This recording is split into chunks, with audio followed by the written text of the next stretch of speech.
This week, what I wanted to talk about was the myth of fiber. Okay, now fiber has many benefits as far as weight management, as far as health. Okay, fiber is found in whole foods, nuts, seeds, legumes, vegetables. Eating a diet high in fiber has been found to be inversely proportional to weight gain. Now, how does fiber work? Fiber works in two mechanisms. Okay, the first is that fiber forms complexes with the carbohydrates that their fiber is associated with, and results in a slower absorption of those carbohydrates in your stomach. Okay, so when you more slowly absorb those carbohydrates, that leads to a slower rise in your blood sugar level, which is effectively a lower glycemic index, which, as we talked about, leads to a more subtle spiking of the insulin. So that's the first. Fiber lowers glycemic index. All right. The second is that fiber promotes the motility of that food down to your small intestine. And this is important because that's your signal to tell you that you're full. Okay? There are hormone mediators that occur that are secreted in response to food traveling down to your first part of your intestine. And it's only when it reaches that then those mediators send a signal to your brain to tell you you're full. That's why they say wait 20 minutes after starting to eat before you think about whether or not you're full. Fiber promotes the motility of that food down to your small intestine. So the food gets to that first part of the intestine faster, so that you get full faster, earlier. Let's look at sources of fiber. We talked about whole grains as one of the sources of fiber. Whole grain has three layers of action. Okay, there's the outer bran layer, and that is your fiber. Okay, there's the germ cell layer, which is high in vitamin B complexes, and then there's the endosperm, which is the starch. When you talk about a refined grain or a processing of a food that refines the actual grain into, say, a refined flour, they're removing both the outer bran and the germ. And they do that to prevent spoilage. Back when we were cave women and men, we ate 100 to 300 grams of fiber per day.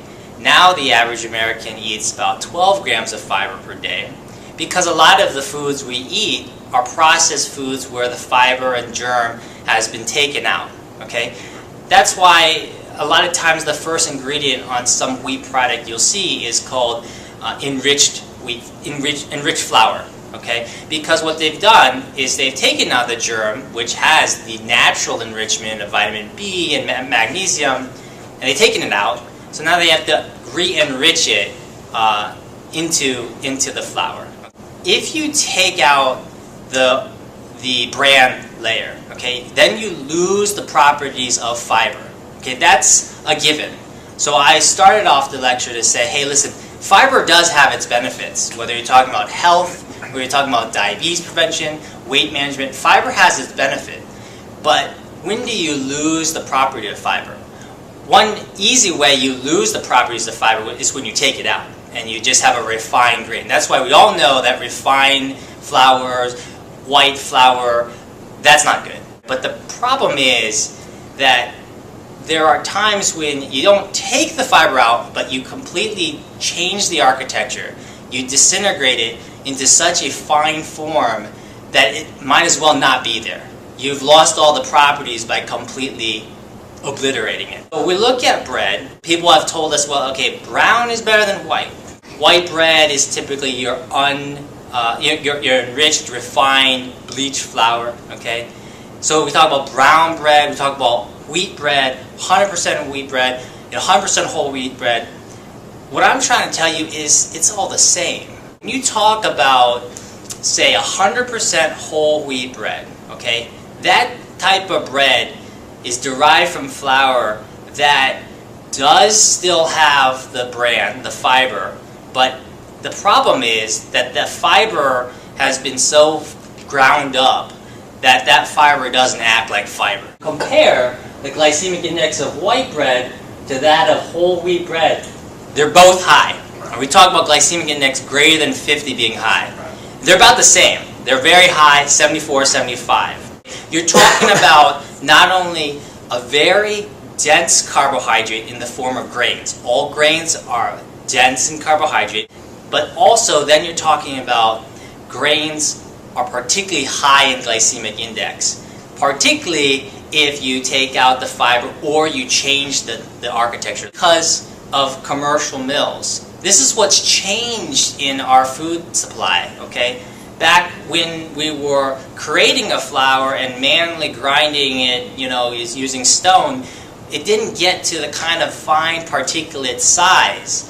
And what happens is these commercial mills grind flour to such an extent that your body treats it like sugar. Okay? You should think of flour like sugar because it raises your blood sugar in exactly the same way, nearly. Okay. If you look at this graphic, what you're seeing here is you take a whole wheat berry.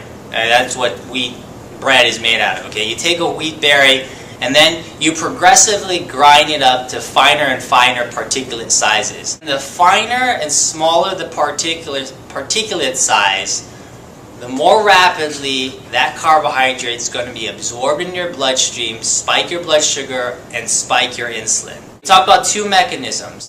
Here's the second way that if you obliterate the fiber, you obliterate the properties of the fiber.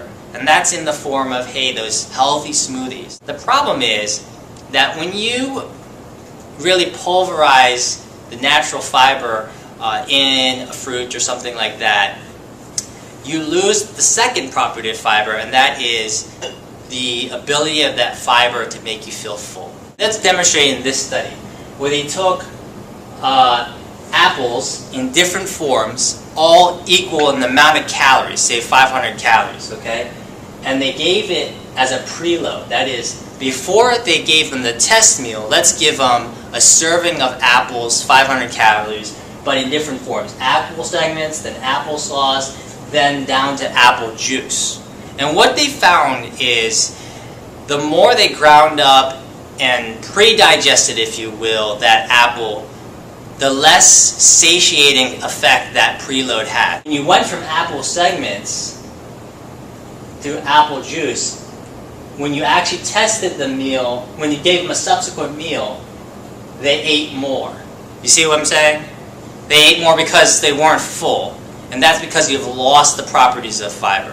When you take a box of food and it says on the front like 5 grams of fiber, who cares if that fiber is not actually acting like fiber? The only assurance you have of how fiber is going to confer health benefits to you and to your weight is to eat fiber in its natural whole form. So that's the myth of fiber. Thanks for tuning in to Weight Loss Myths with Dr. Crisco. To learn more about weight loss myths, check out my website, mythicalweightloss.com. And to learn how you can effectively lose weight and keep the weight off, check out my book, The Ping Pong Diet.